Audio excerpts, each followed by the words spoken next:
যে আগুনের মধ্যে থেকে আমরা কিভাবে ভিকটিমকে উদ্ধার করব সেইটার বাস্তব ভিত্তিক মহড়া আমরা এখন দেখব।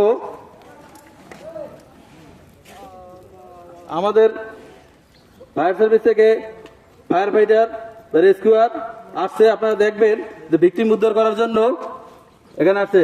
গাড়ি একটা সাইডে হলে ভালো হইতে, যদিও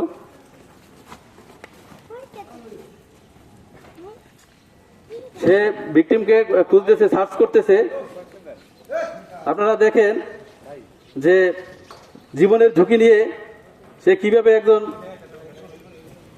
মানুষকে উদ্ধার করার জন্য আগুনের ভিতরে প্রবেশ করছে, এবং আমরা আশা করি সার্চ করে তাকে পাবে এবং পাওয়ার পরে তাকে রেস্কিউ করে আমাদের মাঝে নিয়ে আসবে।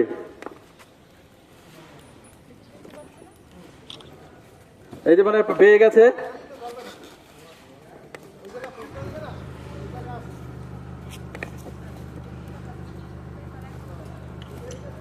আগুনের ভিতর থেকে ভিকটিমকে উদ্ধার করলো একজন ফায়ার ফাইটার জীবনের ঝুঁকি নিয়ে। এজন্য তার জন্য আমরা একটা জোরে করতালি দিই।